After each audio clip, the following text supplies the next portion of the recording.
Greetings, everyone. Good evening. Hi, Ernie. I am so happy to see all of you joining our call this evening.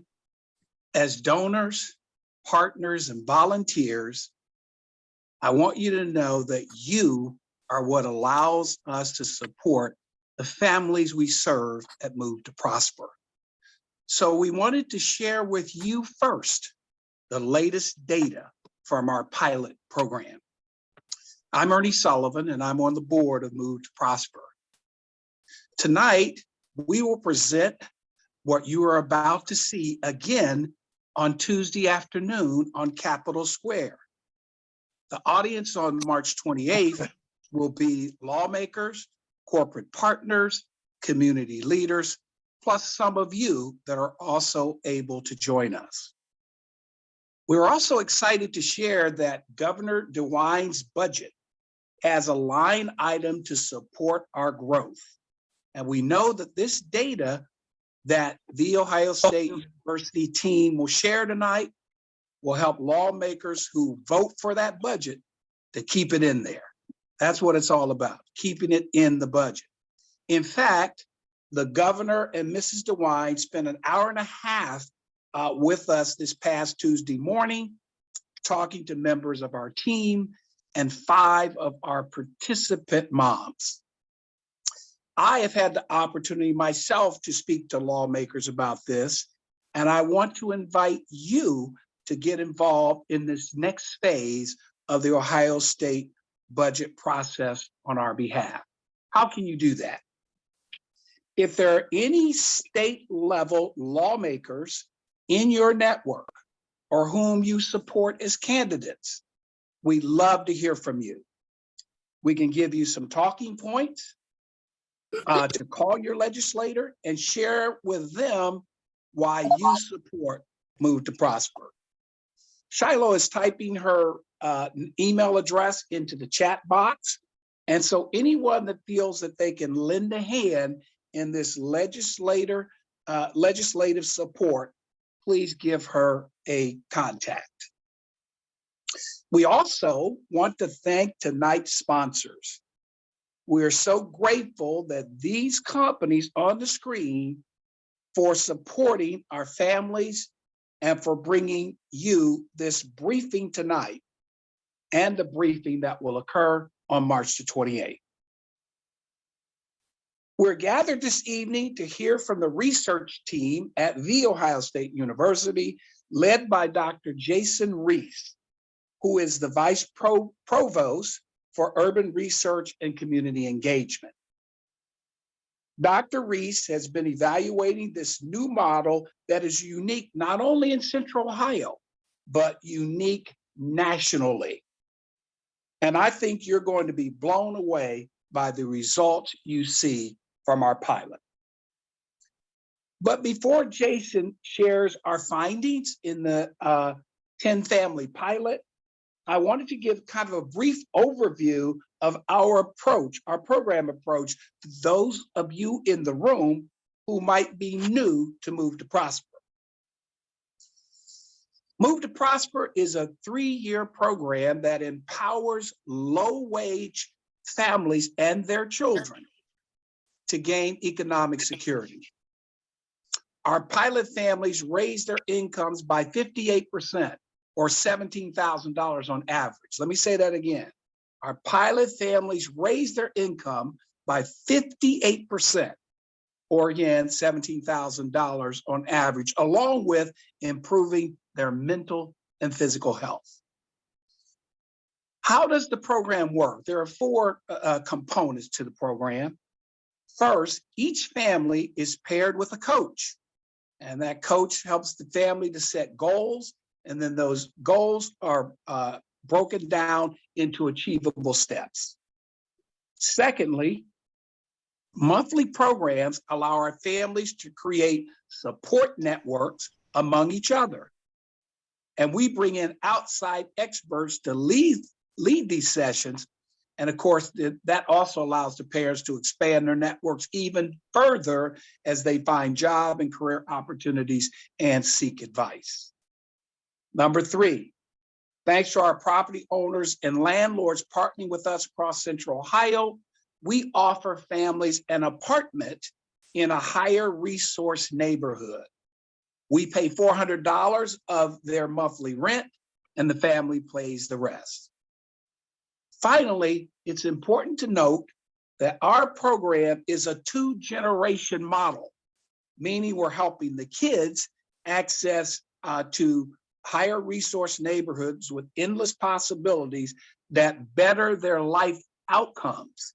And we're offering the parents a chance to create economic stability for themselves right now.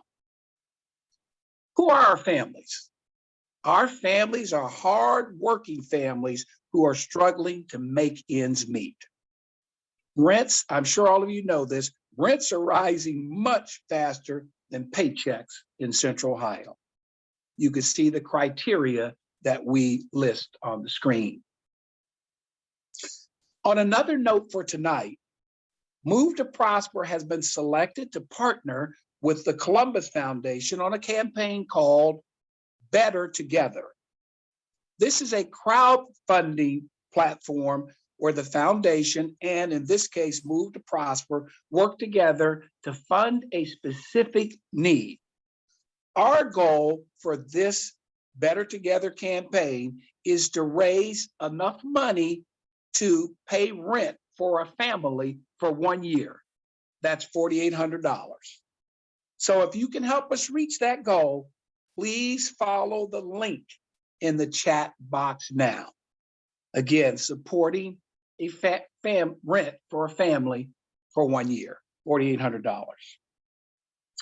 We've asked for a few of our donors to tell us in their own words why they think Move to Prosper is so critical to Central Ohio. Let's take a listen.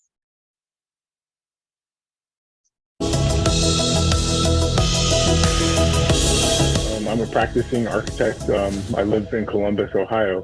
And one of the things I recognize, given my background and profession, I see it every day in the built environment, that there is such a broad need for multiple conversations and efforts in our community around housing. I'm happy and thrilled because, Move to Prosper is one of the organizations that is doing a great job of considering creative and innovative approaches for how we can address this need. Donating to Move to Prosper has given me an opportunity to help families that are searching for ways to improve their living situation. It has everything that's needed for families to grow and prosper. As a mom of two and a working mom with a very supportive husband, I am in awe when I think about what a single parent has to juggle every day. So I couldn't be happier to contribute to Move to Prosper. I can't think of anything more impactful than young families being able to move to safer neighborhoods with higher resource schools. As a trustee of a private foundation, we are constantly looking for opportunities to help children in disadvantaged homes, both to help the child and the parents. And we found that no better way to help these children and families, and this has really been confirmed by many studies, is to have them in a more stable, prosperous environment. Safer neighborhoods with better housing, better schools, better transportation, better jobs. Neighborhoods where these women and their families have a much better chance to thrive. But Move to Prosper doesn't just offer them a chance, it puts a thumb on the scale to help ensure their success. Move to Prosper is an innovative and thoughtful approach to making a difference in our communities with a true focus, children and education, that ultimately enables the entire family to grow. One of the major keys we have with Move to Prosper is they just don't toss money at the recipient, hope for the best and move on to the next one. The staff at Move to Prosper is personally vested in each family, which is a huge difference. We believe in this organization so much that we have made several investments to Move to Prosper over the past year, including the decision to fully support 2 families in 2023. We believe in the outcomes we see from the program and are excited for the future. Thank you for your commitment to Central Ohio community and your partnership to PNC to improve the quality of life for low and moderate income individuals and families.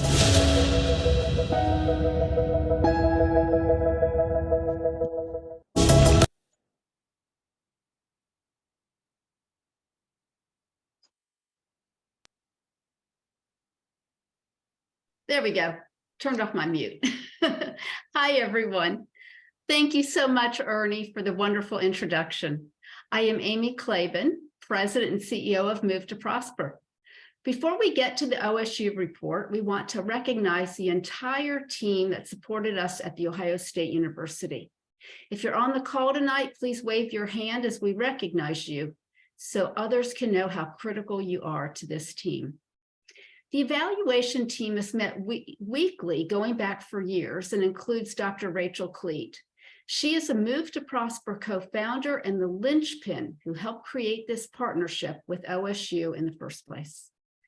Our lead evaluator is Dr. Jason Reece. I will hand the floor to him in just a moment. Jason brought not only expertise and a lot of time to this project, but he brought a tremendous heart for the work. Dr. Ji-Young Lee is a Knowlton School Research Associate and the woman who did all of those surveys with the pilot moms, as well as draft our grants. Others from OSU who were invaluable, Dr. Nikki Thomas, a research scientist who dispels complex data so policymakers can reduce disparities in our community. And Lisa Durham, who brought her social work expertise to the table to help us design the coaching program. From the OSU Foundation, we have 4 members of our team, Cappy Hunt and Debbie Melser, who helped us write and keep track of countless grants over 4 years, using their way with words to help us win thousands and thousands of dollars. And Diane Lozier and Jamie Mollison helped us track and tally donor gifts and pledges, and they're still at it. If you give through OSU, these are your support team. I want to offer my heartfelt thanks to each of these valuable members of our team. So now let's go to Dr. Reece for a look at the results. We will save 10 minutes at the end for questions about the data. Jason? Great. Thank you, Amy. It's wonderful to have the opportunity to share this work with you all tonight. I believe we'll be opening up our slides here in just a second. Great. I am presenting this work tonight on behalf of my collaborator, Dr. Ji-Young Lee, who was instrumental in doing this work. What I'm presenting tonight is not just a snapshot of what we learned in our last year of the program, but really a retrospective view of how the program impacted families, the process of change that we were able to observe over the last several years. Next slide, please. Our evaluation approach involved direct engagement with the families for more than 4 years, including annual interviews, surveys, as well as attending a large number of the Move to Prosper programs. We triangulated this data annually and now have a very complete retrospective view of not only the benefits of the program and the outcomes, but the process of the transformative change that we've seen with families. I am deeply appreciative of the Move to Prosper families and their openness and willing to share with us as they experience this program and as their lives changed as a result. Next slide, please. My first point is that the process of change to achieve these kind of monumental outcomes, 58% growth in income, children who were using the emergency room several times a month because of asthma attacks, no longer using the emergency room again. Children who are graduating high school now, and one child in particular who was just accepted into 12 different universities. That did not happen quickly. What was foundational, particularly in the first 6 months of the program, was the provision of secure, stable, healthy, and affordable housing. This was the building block for family well-being, personal growth and prosperity. Prior to taking part in Move to Prosper, families managed the chronic and relentless stress of housing instability in conjunction with living in housing units that were unhealthy and unsafe. Once in a safe, supportive and affordable housing environment, parental stress levels declined. We saw children's respiratory health improve very quickly. And these improvements to mental and physical health were really critical to build the foundation for growth. Next slide, please. Neighborhoods were also a fundamental building block of the success of the program. Our families benefited from the shift in neighborhood environments, primarily because they were in safer neighborhoods with higher resource schools and other high resource opportunities in their community.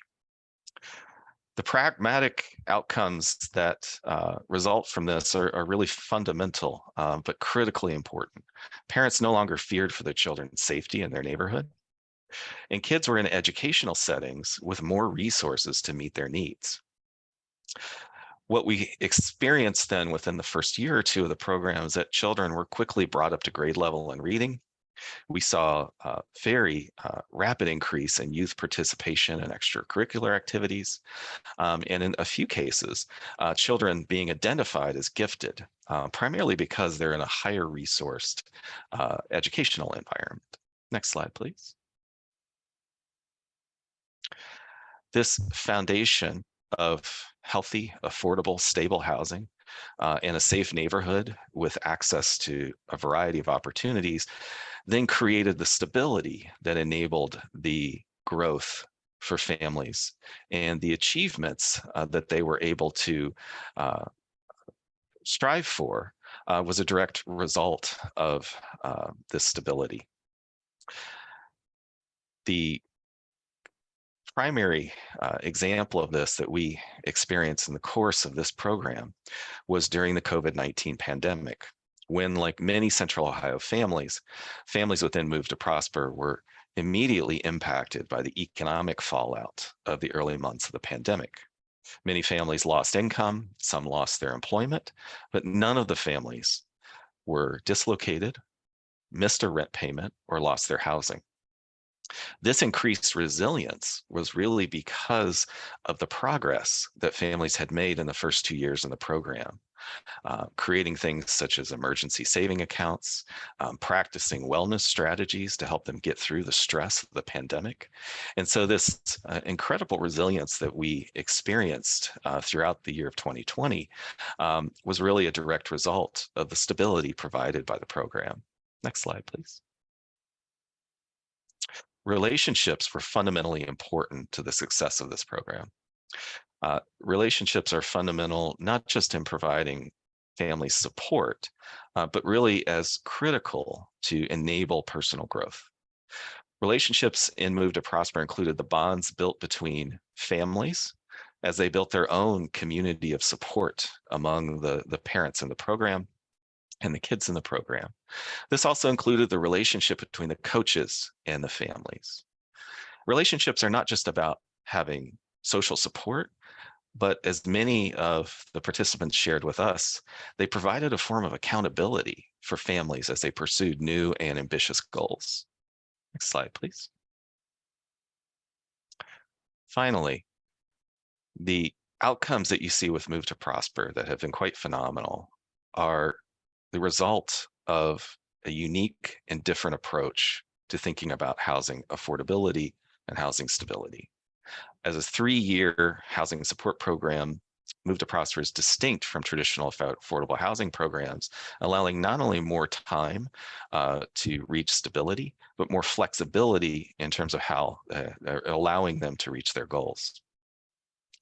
With a longer time horizon to achieve goals, in the absence of the traditional benefit cliff challenges, where families in traditional affordable housing programs would risk losing their housing support if their incomes increased, families in Move to Prosper, unburdened by these parameters, were able to leverage the opportunities provided to them and really strive. And as families met new goals, their confidence grew and they went after even more ambitious goals. So transformative change takes time.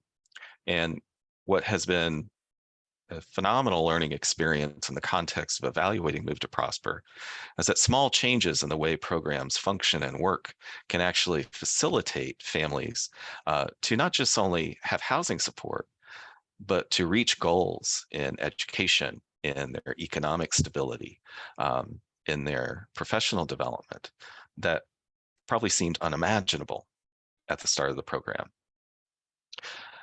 This will close my primary overview of the results. I look forward to your questions at the end. And now I am going to transition over to Jamie Sager, the Senior Program Director for Move to Prosper. Cool. Thank you, Jason. It is amazing to hear about the experiences, improvements, and outcomes of the pilot families. I had the privilege of joining Move to Prosper about a year ago to lead the program as we scale to serve our next 100 families. The pilot provided a good blueprint, an amazing blueprint for Move to Prosper moving forward. We are using that blueprint to implement the program more widely in Central Ohio. We started with our first cohort of 15 families in the fall of last year, and this week are finishing onboarding our second cohort of 17 families for a total of 32 families currently being served. And we aim to start with our next group in late summer. I'm lucky to be able to work with so many amazing, strong women who are motivated and dedicated to improving the lives of their children. Getting to know them has been inspiring. We're about 6 months into our first cohort of families. We are taking these foundational pieces that Jason has identified and working to find ways to amplify them for our new families. Already, we are seeing the elements that from the pilot coming into practice. I'll give you a couple of examples. Safe and stable housing. Over half of our women from our first cohort came from living situations that were not their own, so being either doubled up or homeless. During one of our monthly programs, they began to share about how a weight was lifted, not having to worry about safety in the home, and their children having their own nuclear family space had already started to have a positive impact. They could begin to exhale and focus on next steps like career growth. And what really struck me was the behavior changes they saw in some of their younger kids, being more calm and more content in their own space. Relationships matter. As we scale Move to Prosper to serve more families, we are working with more coaches who are making a commitment to support a family for their 3-year journey. As we accept families into Move to Prosper, we are looking for people who want to work hard and change their life circumstances and want the accountability of a coach to work with them to reach their goals. Our coaches are there to help the families make difficult decisions, work through complex situations, support them, and of course, celebrate their successes. We are working to recruit amazing coaches, but also provide the support and training they need to work with our families. We are also implementing creative ways to help foster relationships among the participants, from fun outings to making room in Zoom for small group connections. As we have grown, we are also expanding our eligibility. Our focus has always been the kids, and kids come in all types of families. Historically, Move to Prosper has served single women-led households, but we have opened up our application to pretty much any family with a single parent or where both adults are parenting, with at least one child and no more than 4 household members. We are accepting applications now for our third cohort, so if you know an amazing single mom, dad, couple, or family in general, please send them to our website to apply. Now, speaking of an awesome mom, I'm excited for you all to hear from one of our current participants and one of the most intentional people I've met, Jamika Humphreys.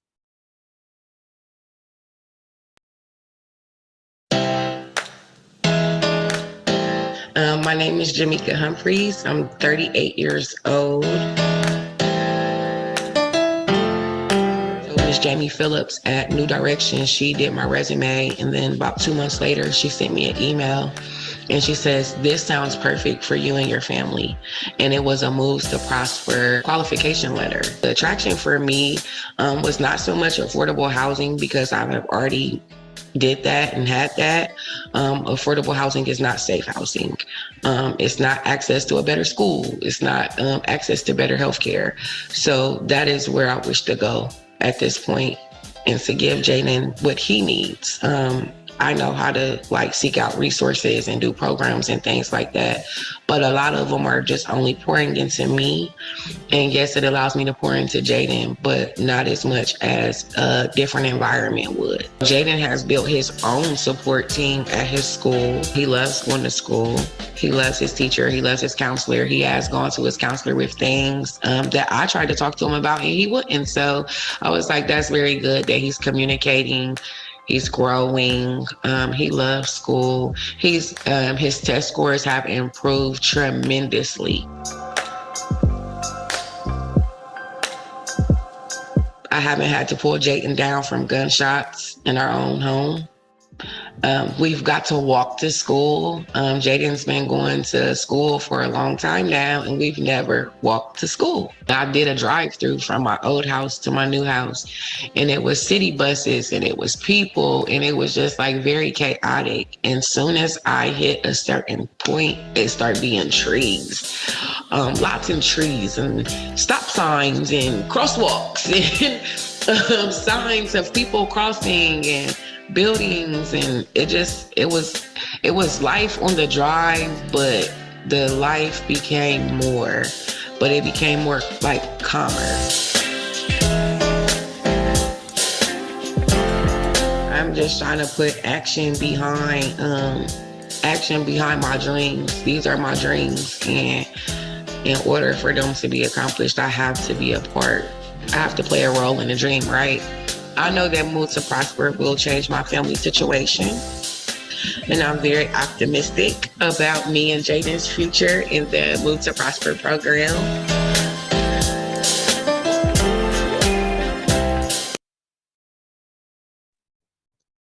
Wow, what a hard act to follow there. I'm Chris Heiner. I'm the Director of Home Lending for Park National Bank and a proud supporter of Move to Prosper. Also a volunteer over the last year, and it's probably been one of the greatest things that I've experienced over that period of time, just to see all the action and support that the community is providing for these families. Park Bankers, we care about the entire community, just like Move to Prosper, and that the future is bright because of organizations like Move to Prosper and the families like Jamaica and Jayden. For some final thoughts, I'd like to turn it over to Move to Prosper board member, Debbie Manos-McHenry. Thank you, Chris. And thank you all for joining us tonight. I'm Debbie Manos-McHenry, and I'm with Huntington National Bank, also in their mortgage division. And Huntington is a partner of Move to Prosper. I am a proud board member of Move to Prosper. When I heard about the mission of the organization, I was sold. It was a match. And I'm sure that you're moved, as I am, from the stories that you've heard tonight and the testimonials from many of our donors, and about the incredibly unique way that this program is creating the opportunity for these families to uplift themselves for a lifetime of prosperity. And now the Q&A session. And we're going to go into the open chat, and you can put your questions in the chat box, and I'll be drawing them from there. Any questions that you might have for Dr. Reece, you can put them there, and President and co-founder Amy Klaben will join Jason in answering the questions. And on another note, the complete findings of the study, as well as a summary, are posted on our website, and Shiloh's going to put them in the chat window now for us. I'm going to put on my timer here for 10 minutes. Do you have a couple of questions in the chat, Debbie? Can you see those? Yes, I was just trying to get down to one. Okay, one of them is, can you explain why there are family size restrictions? I'll go ahead and field that first, because that's about how we set up the pilot and how we're continuing. We did a lot of research before we launched the pilot. And from the research, most of it was from Raj Chetty from Harvard and his associates. They found that the older kids had a harder time with the move. And so a lot of research has shown that children ages 13 and under are best equipped to deal with the move. And so that's the age restriction. The family size restriction is because we are looking for apartments in higher resource parts of the community. Most apartments are 2 bedrooms, and the 3-bedroom apartments are very, very expensive. So in a 2-bedroom apartment, you can have 2 people per bedroom, so that's 4 people. And so that gets to the size. Thank you, Amy. Here's another. Based on the research, what should the next steps be for Move to Prosper? Thank you. That's a great question. Obviously here in Central Ohio, we're dealing with an affordable housing crisis that has grown ever more dire in recent years. I think, from what I've learned with Move to Prosper is that it takes a variety of different types of housing programs if we're going to really address something as complex as our housing crisis. We need programs like Move to Prosper that have the embedded flexibility in them so that families can do things such as improve their incomes, get on firmer financial footing without worrying about losing housing support. With the growth in income these families experienced in the pilot, they're all able to successfully navigate the housing market today without the financial support that was provided earlier. Thank you, Jason. Could this program work outside of Ohio? Yes, absolutely.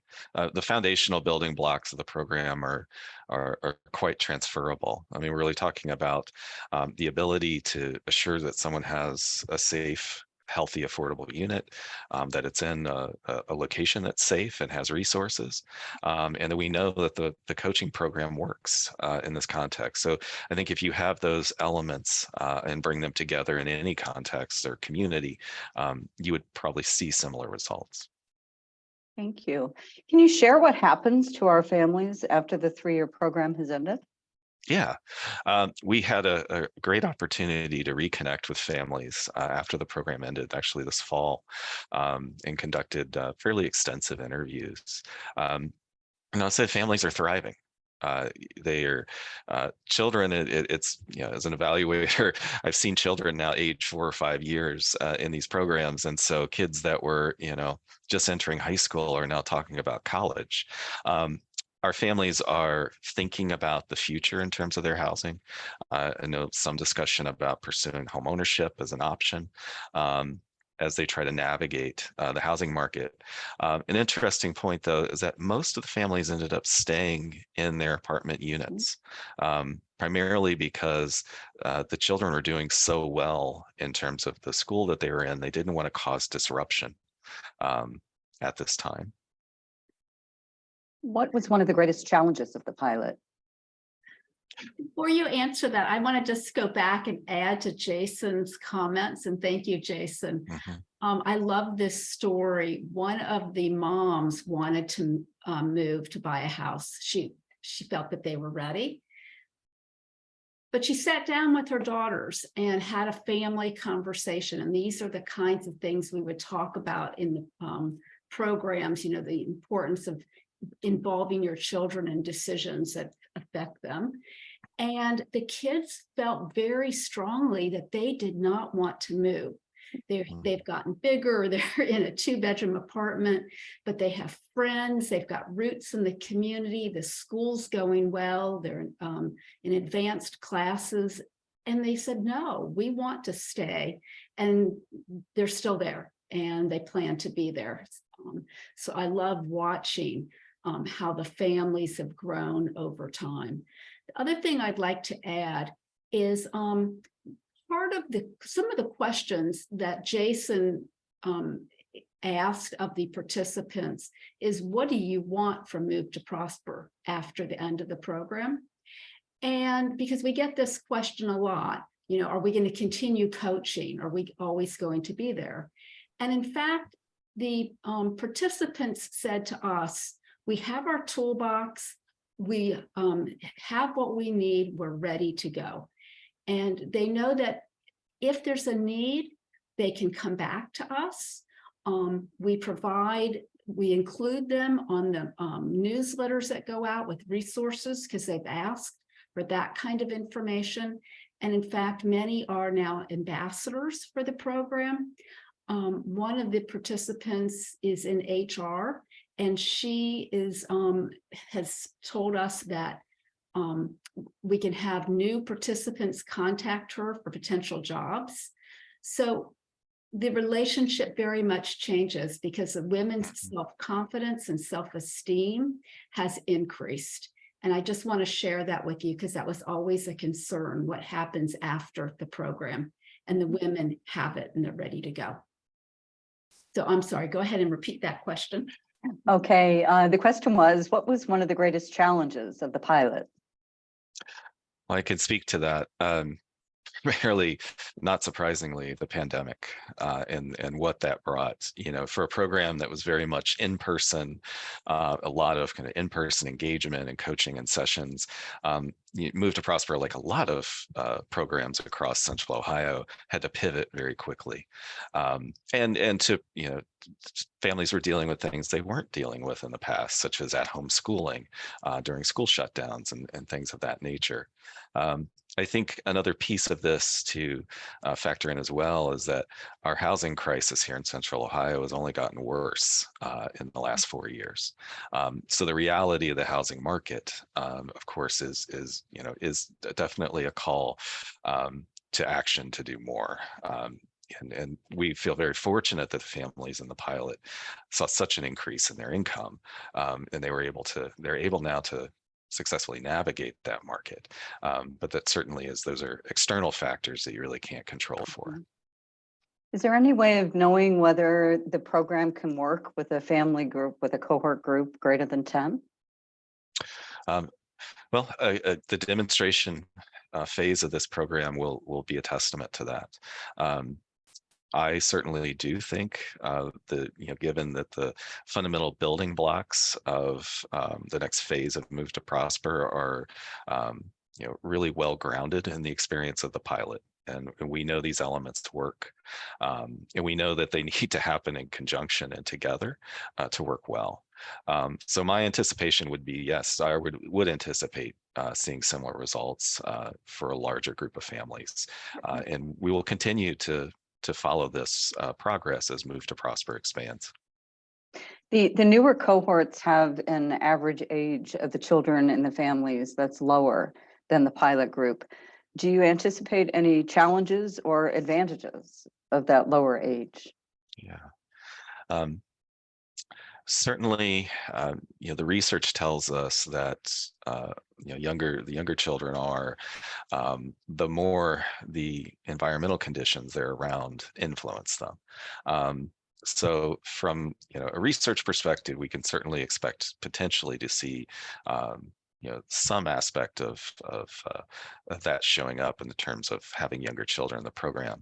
I think from a pragmatic perspective, it's also thinking about kind of early childhood supports that are needed, given that most of the children are already in traditional K-12 schools as the program worked in the pilot phase. Okay, thank you. Can you share some strategies for acquiring new inventory for the program? This might be a Kathy Fox question to answer as well. So certainly, Move to Prosper is unique in that they are recruiting units from the private sector. I believe, given the more the outcomes of the project have been communicated, there seems to have been a real increase in property owners willing to take part. And so I do think that's fundamental.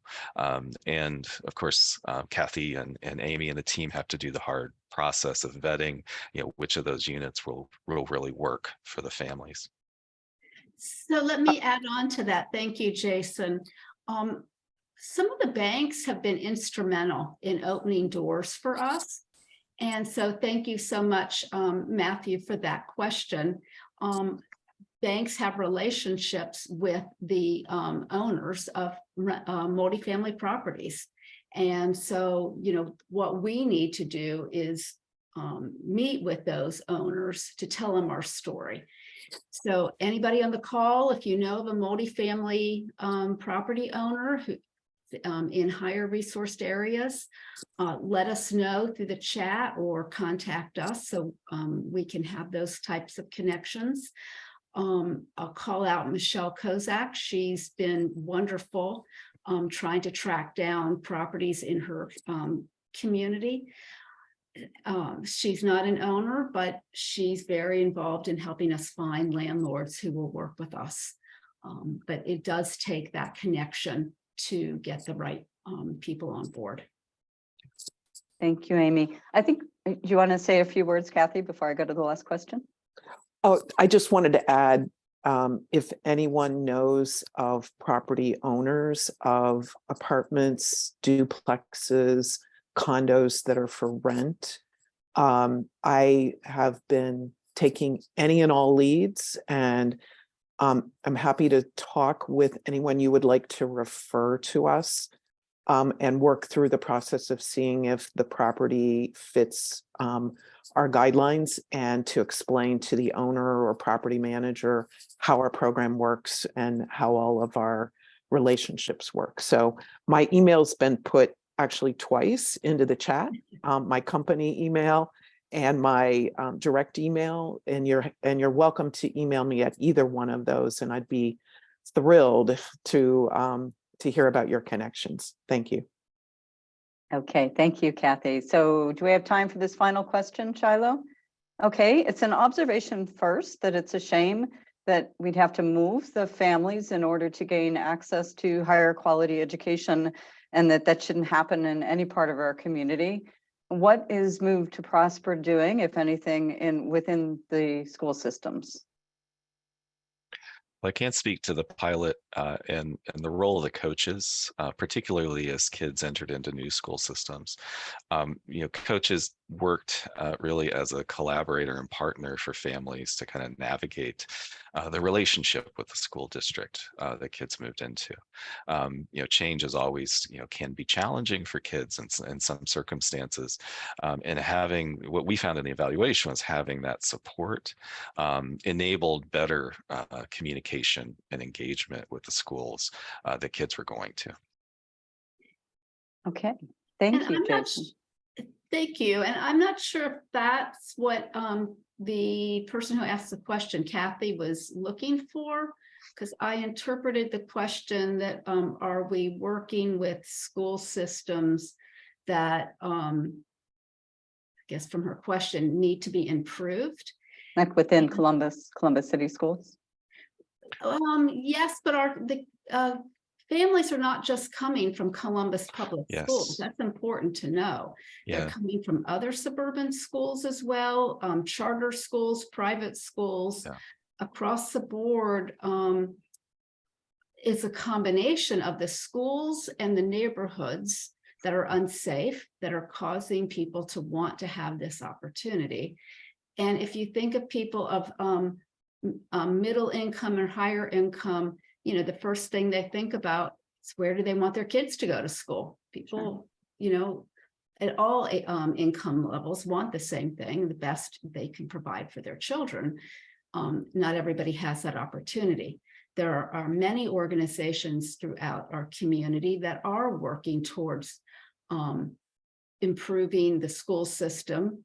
It's not a conversation to today, but it's not just about the schools, it's about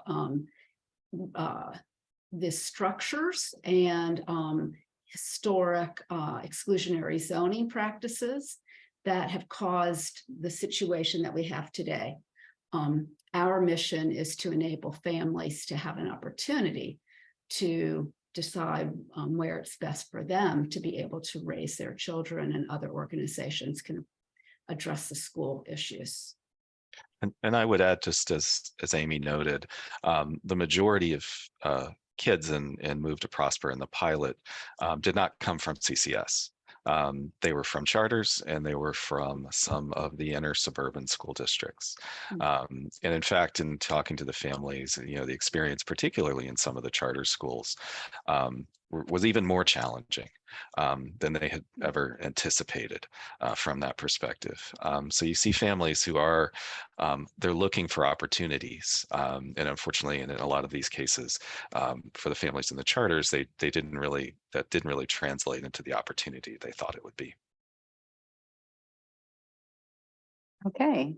Well, thank you. And thank you to all who participated. I hope you enjoyed the program this evening. One final reminder before I say goodbye. As Shiloh noted, we are partnering with the Columbus Foundation Better Together through April 19th. And through this evening, we had raised $450 through that effort. So if you are considering making another donation, now is the time towards our goal of $4,800. And post on your social media if you could. And thank you with all of my heart for everything that you've done to make this program possible. And we hope to see you again very soon. And if anyone didn't get their question answered or has another, I think that Dr. Reece and Amy will be happy to stay on. But for the rest of you, you can feel free to cut off now and say goodnight. And thank you, everybody. Thank you. Thank you. Thank you.